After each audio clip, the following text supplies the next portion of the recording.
This video is brought to you by Patreon supporter Scott. Well, hello and welcome once more.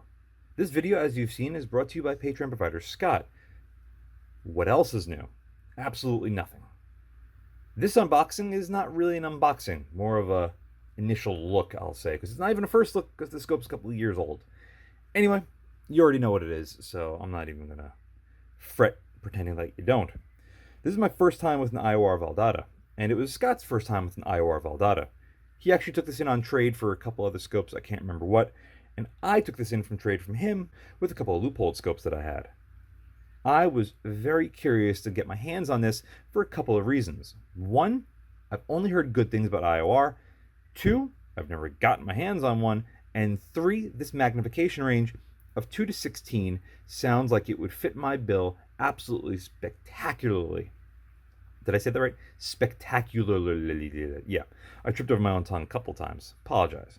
Anyway, what would come in the box normally? Well, I've seen these online, and sometimes you can find them with rings, with a couple other little features, for around $2,500 or so. On IOR's website, they're around $28, which is a lot of money.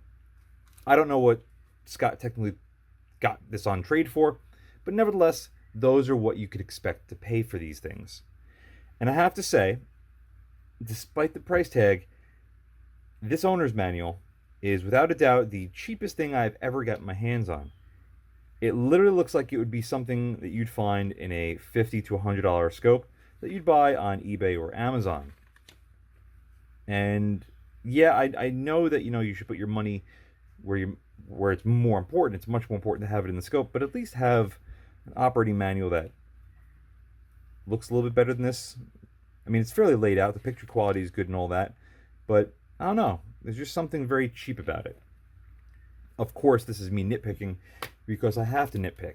Because if you're spending $2,800 on something, you want it to be basically perfect, right?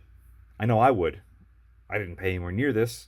The trade-in value that I had on this is probably around $1,400 to $1,500, which I wouldn't be surprised if that's what this was going for in the used market. I did a really quick search before starting this video, and I didn't really find much in the used market for this. So take that for what it's worth. This thing is packed with features, so let's get started. Fast focus eyepiece in the back is very smooth and a lot different than what I would normally see on a fast focus eyepiece. Usually they're the same size diameter as the rear objective. Here it's much smaller. So if you want to run a cap, I don't know how that's going to really work with this. Regardless of that though, it is very smooth and has absolutely no wiggle. It feels fantastic. I wish there was a touch more resistance on there, but you know what? These nice little pockets that they have over here are perfect and unique. So there you go. Next up, magnification ring, which as you can see, goes from 2 to 16, and it is a very long travel, probably about 210 degrees or so. It doesn't so much have a throw lever as it has a little bit of an indexing nub, so this way you have an idea of where you are. You also find the exact same sort of pockets over here, which are pretty good to grip. This does not feel as smooth by a long shot as the eyepiece. It feels not like there's grit in there, but it's rubbing on something. It's not all that pleasant to use. Damping is okay, and the force required to turn this is a little bit high. There's not much else to really say about that. This could be better. Absolutely could be better. All right, Illumination, which they call their Extreme X1 Illumination, is controlled by these two buttons. And from what I've seen, it's not that extreme. I do like that it's just the center dot, but I don't think it's bright enough to really use as an LPVO or a red dot. And I really don't think that it's worthy of the name Extreme. Anyway, buttons. I don't like button controlled illumination, but I will give it a shot no matter what. At least this is fairly easy. Down for dimmer, up for brighter. Nice. As opposed to the EOTech Voodoo, which is like a top button and side buttons. To shut this off, press and hold for about 2 seconds and the dot will shut off. To remove the battery is really, really nice. Again, you find the exact same pockets basically everywhere on this thing. And it is a standard 2032 battery. You have a big pad in the middle, and then you only have the spring on the outside. It's a little hard to see, but that's all it is. Side focus on this thing goes from 7 meters, which is ridiculously close, all the way up to infinity.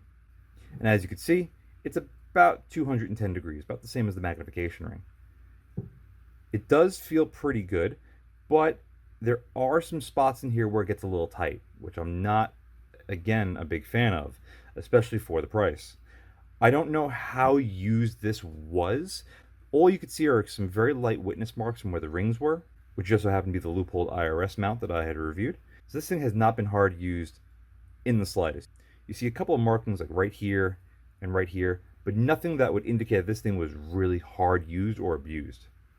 Onto the elevation turrets, which are actually really nice. These are not only locking, but they have a secondary 0 or mark holder that you could hold right there. You could put this to wherever you want, so if you're quickly adjusting between two elevations, you have that option. Nice little touch. Aside from that, as you can see, these are locking.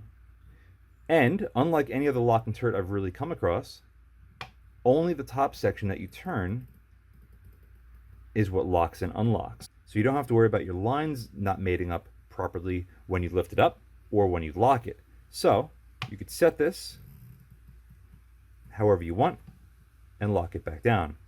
Very cool feature. And they sound great if you could hear it over the pouring rain outside. They feel really good. The clicks are excellent, really positive detent, and it requires just the right amount of pressure to rotate this. You have a very good audible click and a very good feeling detent, so you know exactly when you're turning it. And as you can see, well, if you can see, everything lines up beautifully. So to remove your cap, you have 1, 2, 3, 4 Allen keys on the side, which is odd. There's usually 3, but you loosen those up, the top part comes off, and then you can see there isn't really much in here. You can see that nub is really, really, really tiny. But you know what? It doesn't really need to be that big because you have the section for the 0 stop here coming through, so you don't have to worry about this thing shearing off. Those 4 set screws are just to make sure this cap doesn't come off. But I would like to see this to be a little bit bigger than that. If I had, actually I do, to give you some sort of perspective, this is a 22 LR casing, and it's just about the same diameter, so really, really small. To adjust your actual ring, you have a couple of set screws placed around there. You loosen those up, and you can adjust this as you see fit. Anyway, moving on to the windage knob, which has also got an interesting feature. But when you go to the right, it's white. When you go to the left, it's red, which is a smart idea. But if it's pretty dark out, you might not see the red on black. It is pretty dark. I mean, right now I have massive amount of light on it. If it's a dark day in the range or you're in a lot of cloud cover or tree coverage, you might not be able to see that all too well. Just a slight criticism. Make this yellow next time, IOR. A different color that's still very bright. Or orange. You know, it doesn't have to be blood red. Anyway.